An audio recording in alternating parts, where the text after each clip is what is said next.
Structurant et durable pour lutter contre la pauvreté. Elle effectuait une visite à Canel pour mesurer l'impact des cash transferts du programme alimentaire mondial sur la vie des bénéficiaires. Fatimata Banelba.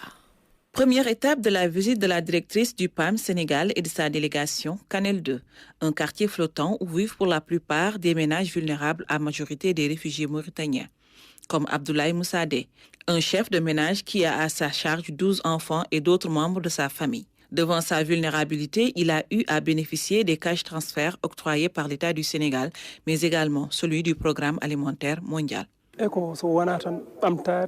Je pense que ces appuis sont une bonne chose. Ça nous a permis au moins de régler quelques problèmes. Je prie vraiment pour que Dieu les préserve, pour qu'ils puissent davantage nous aider et nous appuyer. Nous voulons travailler et nous n'avons pas de moyens. C'est l'épouse de mon grand frère qui a reçu les aides, mais il m'a tout remis pour la dépense quotidienne. Tout comme Abdoulaye, d'autres bénéficiaires ont été visités. Vivant dans l'extrême pauvreté, les cash transferts les ont beaucoup soulagés.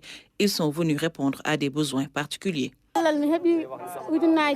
J'ai reçu 80 000 francs, mais vraiment ça nous a beaucoup servi. J'ai acheté du riz, de l'huile, du sucre et du café pour nourrir mes 2 enfants, mon mari, mais également les 9 enfants de ma coépouse.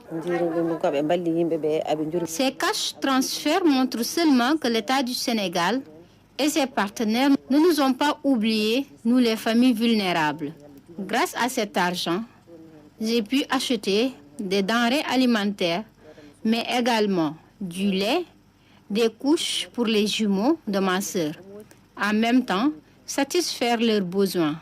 Tout ce dont j'ai besoin, c'est qu'on m'aide à trouver un travail stable.